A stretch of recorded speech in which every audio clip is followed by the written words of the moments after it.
Bel Mariano. So you started acting at 9 years old, di ba? 9. So what was the first project or moment that made you fall in love with acting? I actually started doing commercials first before I entered the industry. And the way, actually up until now, hindi nagbabago yung the way I see it. Because I think if you love what you're doing, you won't see it as work.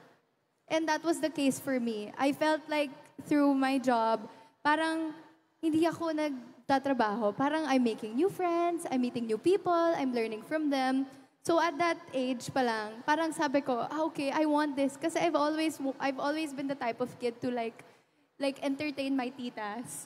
Na parang gusto ko masaya lahat, gusto ko parang ako yung, di ko alam. Performer na siya, bata pa lang. Parang bida-bida sa family, ganon. Yes.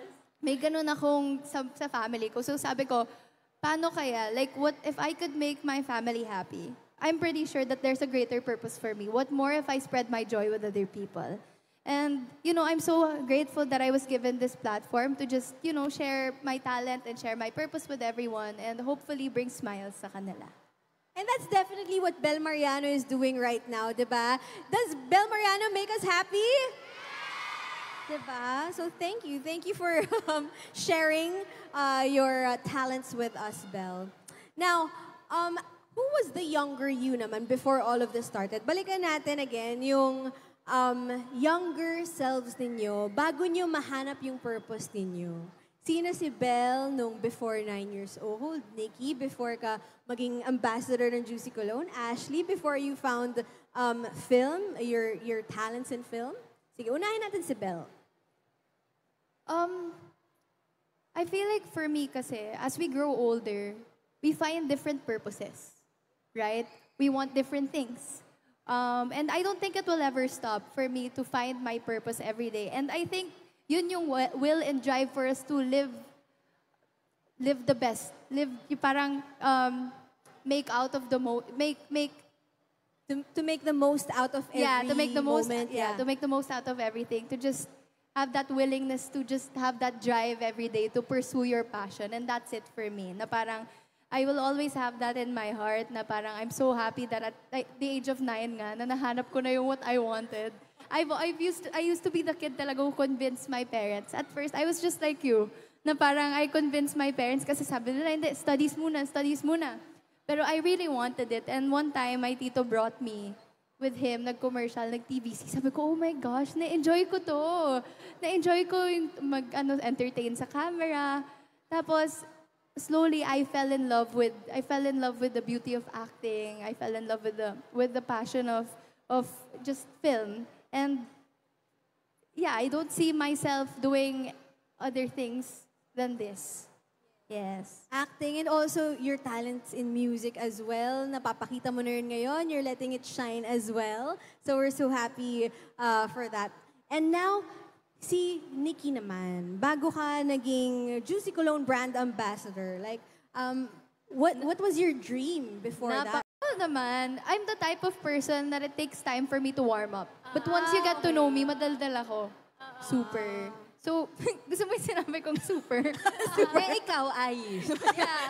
Biglang naging napasa sa akin. No, but we also want to know, kasi nga sabi nyo nga, ganyan kayo before.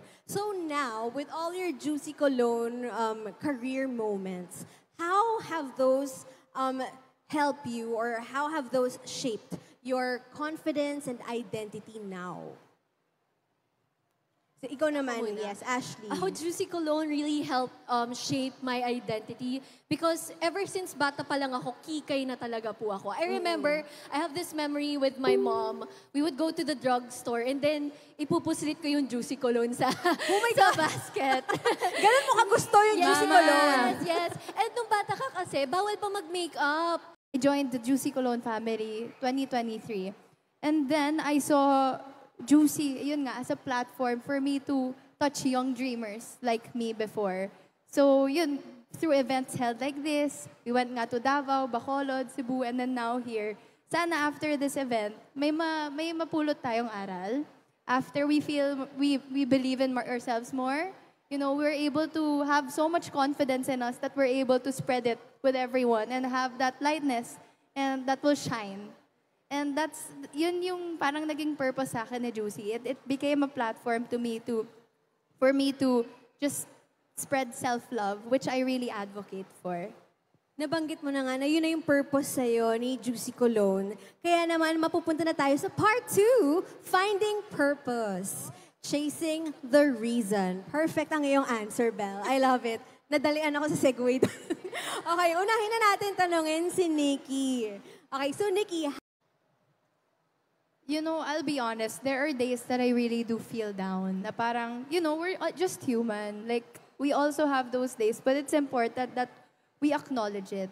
And what keeps me siguro inspired is just knowing my passion and knowing my core. And of course, the people I surround myself with. And lalayo pa ba ako? Nandito naman yung mga inspirasyon ko. 'Di ba? So, talagang whenever I feel down, I remind myself, why am I doing this? 'Di ba? Like parang, and you know, I just pray. I really just pray and connect with my faith again. And you know, I'm once again, I'm reminded na, okay, this is my purpose here. This is why I'm doing this. And it's important that we recharge too. It's important that we take breaks too. I don't think we acknowledge it as much. Pero sometimes if we overwork or sometimes if we push ourselves too much na burnout tayo, right? So it's important that we take time talaga and a lot time to do self-care. That's why I really advocate. Stories with us. Tonight's discussion, Chasing Your Reason, Stories of Purpose, Passion, and Gratitude, was more than just a talk. It was a reminder that we all have something special that drives us. Whether you're just starting out or already chasing your dreams, staying true to who you are will always be your greatest strength. And as we wrap up, we hope you carry this message with you, whatever path you're on, no matter where you're headed. It's never too early or too late to chase your reason. So keep choosing purpose, keep growing, and of course, let your sweetness shine. To every young dreamer here, may your story shine just as bright. Let's give one more round of applause for Belle, Nikki, and Ashley. And now, to capture this moment, we'd like to invite Miss Henny, Miss Racy, and Miss Dea to please join us here on stage for a group photo with Belle, Nikki, and Ashley.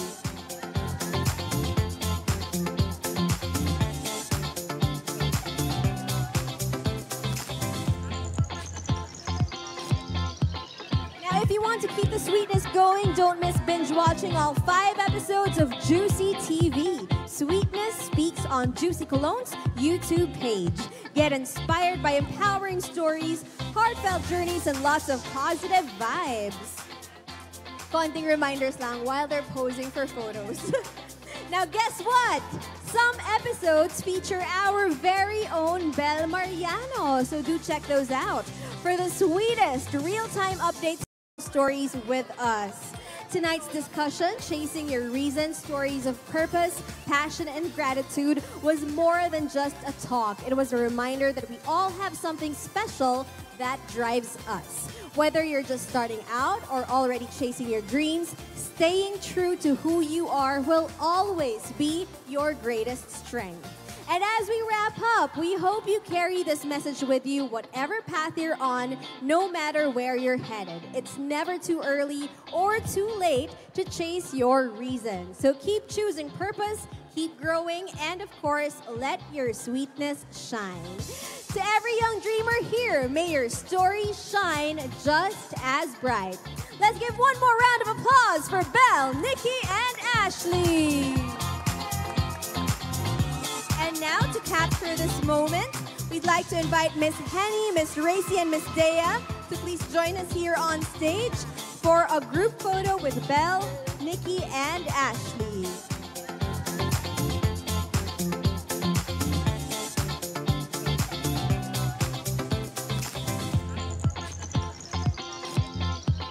Now, if you want to keep the sweetness going, don't miss binge watching all 5 episodes of Juicy TV. Sweetness Speaks on Juicy Cologne's YouTube page. Get inspired by empowering stories, heartfelt journeys, and lots of positive vibes. Konting reminders lang while they're posing for photos. Now, guess what? Some episodes feature our very own Bel Mariano. So do check those out. For the sweetest real-time updates